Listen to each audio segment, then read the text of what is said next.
بسم اللہ الرحمن الرحیم۔ السلام علیکم ورحمۃ اللہ وبرکاتہ۔ زبیر خان آپ کو اپنے چینل وائس آف ٹروتھ میں خوش آمدید کہتا ہے۔ آج کے پروگرام میں کچھ یہ جو روس اور یوکرائن میں جنگ جاری ہے اس کے بارے میں کچھ تازہ اپڈیٹس ہیں، اور اسی طرح پھر آخر میں پاکستان کے بارے میں جو وہاں پہ اس وقت اخلاقی دیوالیہ پن نکل رہا ہے اس کے بارے میں کچھ بات چیت کی جائے گی۔ روسی صدر نے ہفتہ 25 مارچ یعنی کل یہ اعلان کیا تھا، جو گزر گیا ہے مطلب کل کا روز، کہ وہ اپنے ٹیکٹیکل جو ہتھیار ہیں ان کو وہ بیلاروس بھجوا رہا ہے، اور پھر یہ بھی کہا ہے کہ یہ جو ٹیکٹیکل ہتھیار ہیں ان کو بیلاروس اور یوکرائن کی سرحد پر واقع 2 ایئر بیسز جو ہیں وہاں پہ نصب کیا جائے گا۔ اب روسی صدر نے جب یہ بیان دیا تو اس نے کہا کہ یہ فیصلہ انہوں نے اس لیے کیا ہے کیونکہ حال ہی میں برطانیہ نے یوکرائن کو ڈپلیٹڈ یورینیم DU اس مواد پر مبنی ایمونیشن بھجوایا ہے، اور روسی صدر صاحب کی انڈرسٹینڈنگ کے مطابق جو ڈپلیٹڈ یورینیم ہے اس میں نیوکلیئر مواد شامل ہوتا ہے۔ چنانچہ برطانیہ کے اس فیصلے کے بعد کہ جس کے مطابق وہ کہتا ہے کہ میں نے ایمونیشن یوکرائن کو دینا ہے، روسی صدر نے کہا ہے کہ وہ بھی اب اپنے ٹیکٹیکل جو ویپنز ہیں وہ بیلاروس کی سرحد پر دونوں ایئر بیسز پر نصب کر رہے ہیں۔ اسی طرح ایک اسکندر میزائل سسٹم ہے جو کہ یہ ٹیکٹیکل نیوکس کو فائر کر سکتا ہے، یہ سسٹم بھی بیلاروس پہلے ہی بھجوا دیا گیا ہے۔ اور اسی طرح پھر روس نے بیلاروس کے 10 جہاز موڈیفائی کر دیے ہیں جو کہ یہ ٹیکٹیکل نیوکس کو فائر کر سکتے ہیں۔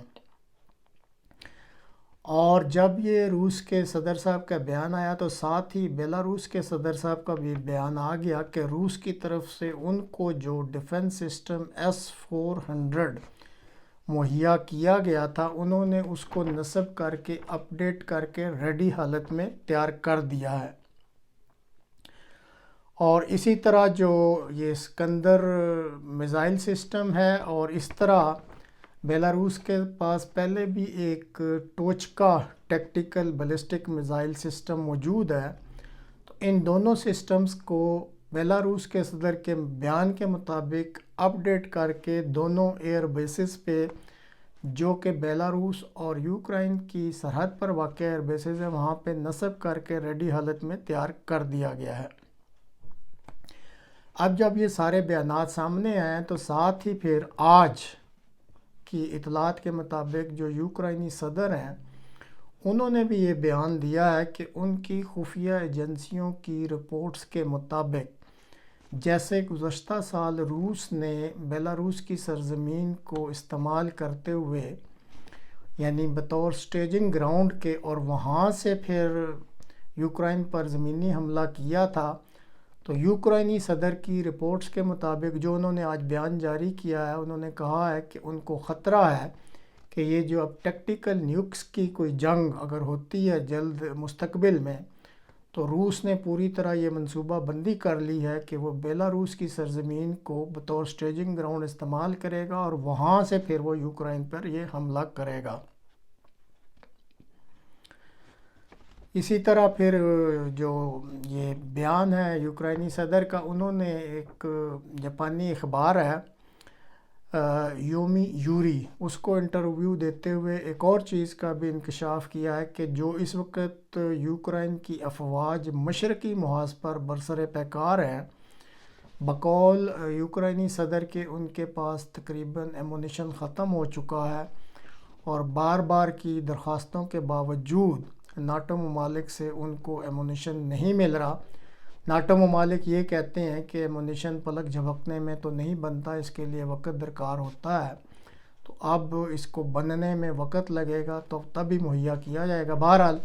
جاپانی اخبار کے مطابق یوکرائنی صدر کہہ رہے ہیں کہ اس وقت جو ان کی فوجیں مشرقی محاذ پر ہیں یا نارتھ ایسٹ میں آپ کہہ لیں، ان کے پاس ایمونیشن کی شدید کمی واقع ہو گئی ہے۔ اب جب یہ روس نے اپنے ایٹمی ہتھیار بیلاروس کو دیے تو روسی صدر نے اس کی ایک وجہ اور بھی بتائی ہے. وہ یہ کہتے ہیں کہ اگر امریکہ اپنے ایٹمی ہتھیار، جو کہ اس وقت تک کی اطلاعات کے مطابق 6 بیسز ہیں یورپ میں جن پہ یہ امریکہ کے ایٹمی ہتھیار نصب بھی کر دیے گئے اور ریڈی حالت میں ان کو تیار کر کے اپ گریڈ کر دیا گیا ہے، اور اس میں اس وقت بیلجیم اور جرمنی اور اٹلی کے 2 بیسز ہیں، اور اسی طرح ترکی جو ہے اس میں یہ جو ہیں وہ بیسز جو ہیں وہ وہاں پہ انہوں نے، اور Netherland, Belgium, Netherland, Germany, Italy کے 2 بیسز اور ایک ٹرکی کا بیسز، 6 بیسز ایسے ہیں جہاں پہ امریکہ نے اپنے جو اٹامک ویپنز ہیں وہاں پہ فکس بھی کر دیے ہیں اور ان کو ریڈی کر کے تیاری حالت میں کر دیا ہے. تو روسی صدر نے یہ کہا ہے کہ اگر امریکہ اپنے الائز جو ہیں یورپین وہاں پہ اپنے ایٹمی ویپن بھجوا کر نصب کر سکتا ہے تو ہمارا دوست ملک بیلاروس ہے، میں وہاں پہ کیوں نہیں جا کے اپنے ایٹمی ہتھیار جو ہے وہ نصب کر سکتا. اب جو تجزیہ نگار ہیں دنیا کے، یہ جو موومنٹس ہو رہی ہیں سب نے اس پہ نظر رکھی ہوئی ہے، لیکن گہرائی میں جو تجزیہ کرنے والے ہیں وہ یہ کہتے ہیں کہ فوری طور پہ کسی ایٹمی جنگ کا خطرہ، ایسا کوئی اشارہ نہیں مل رہا کہ ہم کہیں کہ جی فوری طور پہ ایٹمی جنگ کا کوئی خطرہ ہے. لیکن وہ یہ کہتے ہیں کہ جس طرح کی یہ صف بندیاں کی جا رہی ہیں اور جس طرح کی یہ تربیتی مشقیں اور ایٹمی ہتھیار ایک جگہ سے دوسری جگہ اور ان کی تیاری حالت کی جو اپ گریڈیشن ہو رہی ہے، وہ بہرحال اس طرف اشارہ کر رہی ہیں کہ مستقبل قریب میں اس طرح کا خطرہ جو ہے وہ بڑھ رہا ہے، اور بہت ممکن ہے کہ پھر اس خطے میں مستقبل قریب میں یہ ایٹمی جنگ جو ہے وہ شروع ہو جائے. اب جہاں تک پاکستان کی صورتحال کا تعلق ہے تو اس میں نے 2-3 گزارشات پہلے کرنی ہے اور اس کے بعد آخر میں آپ کو ایک ویڈیو آج پھر دکھانی ہے جس سے آپ کو اندازہ ہو جائے گا کہ پاکستان کی عوام جو ہے وہ اخلاقی لحاظ سے کس حد تک پستیوں میں گر چکی ہے. اب جو گزارشات کرنی ہے یا جو چند پوائنٹس بتانے ہیں اس کے مطابق اگر آپ مانیٹر کر رہے ہوں روز تو دیکھ لیں کہ ایک طرف تو وزیر اعظم اور صدر مملکت جو ہیں ہمارے ملک کے، ان میں آج کل لفظوں کی گولہ باری ہو رہی ہے آپس میں. عدلیہ اور حکومت جو ہے وہ انتخابات کے معاملے میں ایک دوسرے کے ساتھ پنجے پھنسا کر بیٹھ گئی ہے. ملک کا جو وزیر داخلہ ہے وہ صاف اور واضح لفظوں میں ٹی وی پر بیٹھ کر یہ بیان دے رہا ہے کہ وہ عمران خان کو قتل کرنا چاہتا ہے.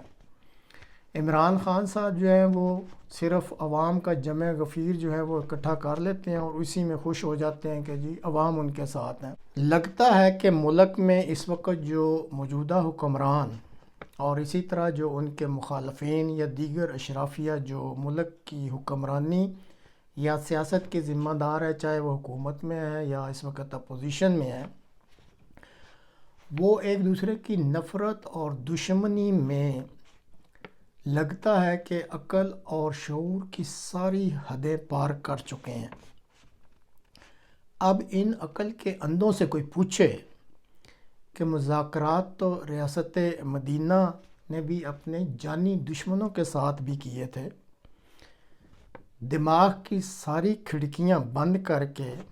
دوسروں پر ہر وقت لان تان کر کے یہ بتائیں آپ صرف کہ آپ اس طریقے سے کون سے اسلامی اوصاف دکھا رہے ہیں. مخالف کا جو جائز مطالبہ ہوتا ہے اس کو ماننا شکست نہیں بلکہ اعلیٰ ظرفی کہلاتی ہے. اب دکھانے کو ہاتھ میں تسبیح ہوتی ہے، ہر کام آپ ایاک نعبد و ایاک نستعین کہہ کے شروع کرتے ہیں، لیکن جو اصل دعا سورہ فاتحہ میں اہدنا الصراط المستقیم ہے، اس کو نہ تو آپ پڑھتے ہیں اور نہ ہی کوئی اس کی طرف چلنے کی کوشش کرتے ہیں کہ یہ جو صراط مستقیم ہے اس کی طرف تو چلا جائے. اس وقت جو صورتحال ہے اس کے مطابق میں کوئی مذہبی رہنما نہیں یا کوئی عالم فاضل نہیں، لیکن جو موجودہ صورتحال ملک کی ہے اس میں لگتا ہے کہ آپ سب کے لیے اس وقت جو صراط مستقیم ہے وہ یہی ہے کہ یہ جس طرح کے حالات ہو گئے، آپ سارے آپس میں مل کر بیٹھیں، مذاکرات کریں اور اس کا کوئی حل نکالیں۔ یہ ہے اس وقت صراط مستقیم جس پر چلنے کی ضرورت ہے۔ یاد رکھیں کہ غیر معینہ مدت تک اگر مسائل کے حل کے لیے آپ آگے نہ بڑھے، اس راہ پر نہ چلے، تو پھر وقت کسی کا انتظار نہیں کرتا۔ روزانہ کی بنیاد پر اس ملک کے حالات دگرگوں ہو رہے ہیں۔ ابھی میں آپ کو ویڈیو بھی دکھاؤں گا کہ آپ کے عوام کا اخلاقی لحاظ سے کیا حال ہو چکا ہے۔ عوام میں جو غصہ ہے وہ لاوے کی طرح ابل رہا ہے۔ خدا کے لیے اس پہ غور کریں، پیشتر اس کے کہ یہ آتش فشاں۔ بہت افسوس کی بات ہے کہ کراچی کی عوام نے جو ہے نا آج سبسیڈائز فروٹ کے اوپر یہ حال کیا ہے۔ مطلب یہ عوام نے ثابت کر دیا ہے کہ اس کے اندر کوئی بھی نظم و ضبط نہیں ہے، ٹھیک ہے، اور یہ اس لائق نہیں ہے کہ یہاں پہ جو ہے نا کوئی بھی کام کیا جائے۔ بہت افسوس کے ساتھ یہ دیکھیں،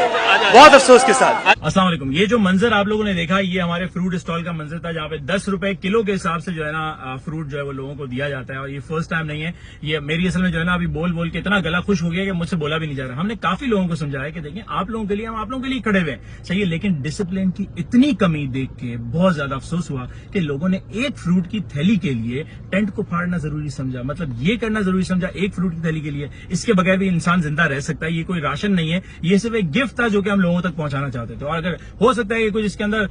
جو ہے نا انتشار پھیلانے والے لوگ آج گزرے ہوں وہ الگ بات ہے۔ حسن اسکوائر پہ بھی ہمیں پتہ چلا کہ وہاں پہ سبسڈی کے اندر جو ہے وہ سبزیاں مل رہی تھی، وہاں پہ بھی اسی طرح جو ہے وہ توڑ پھوڑ کی گئی ہے۔ خیر کام نہیں رکتا، زیادہ سے زیادہ یہ ہوگا ہم اس جگہ پہ اسٹال نہیں لگائیں گے، ہم انڈر پریویلیج علاقوں کے اندر لے جا کے خود موبائل وین کی صورت میں جس طرح ہم ہر سال کرتے ہیں اس طرح لے کے جائیں گے اور وہاں پہ فروٹس ڈسٹریبیوٹ کر کے آئیں گے۔ لیکن شہر کراچی کے اندر یہ ایکسپیکٹیشن بالکل بھی نہیں تھی کہ لوگ ایک فروٹ کی تھیلی کے لیے اتنا زیادہ جو ہے وہ ہنگامہ مچا دیں گے۔ بہت افسوس ہوا، دل دکھا یار، اور کچھ نہیں ہے۔ آپ لوگوں کے ساتھ یہی شیئر کرنے کا مقصد ہے کہ دل دکھا، ہم لوگ لوگوں کے لیے کھڑے ہوئے ہیں یار۔ ہاں مطلب ہمارا کیا ہے اس کا، ہم لوگوں کے لیے کھڑے ہوئے کہ یار زیادہ سے زیادہ لوگوں کو ہم لوگ فروٹس پہنچائے، سکون دے، لیکن ایسا نہیں ہو سکا۔ تو خیر جن لوگوں نے بھی کیا افسوس ہے، آپ لوگوں کے اوپر افسوس ہے مجھے کہ آپ لوگوں نے اس طریقے کا جو ہے وہ بے صبرا پن دکھایا۔ ہم لوگ ترکی میں بھی گئے زلزلے کے ٹائم میں، مزہ لے کے وہاں پہ آپ کی گاڑی کے پاس جو لوڈڈ ٹرک ہے ایک بندہ بھی آ کے آپ کو کھڑا ہو کے بولے کہ مجھے یہ دے دو۔ ڈسپلن ہونا چاہیے۔ آج میڈیا والے کھڑے ہوئے تھے، پوری دنیا میں دیکھا جائے گا، لوگ کیا سمجھیں گے، کیا امیج جائے گا کہ شہر کراچی کے اندر فروٹ کے اوپر لوگوں نے جو ہے وہ ایک دوسرے کو کچل دیا، لوگ ایک دوسرے کے اوپر چڑھ گئے، لوگوں نے ٹینٹ پھاڑ دیا ایک 20 روپے کی فروٹ کی تھیلی کے لیے۔ چلے اس کی کیا قیمت تھی، 200 روپے 250 روپے، لیکن 200 250 روپے عزت سے بڑھ کے نہیں ہوتے۔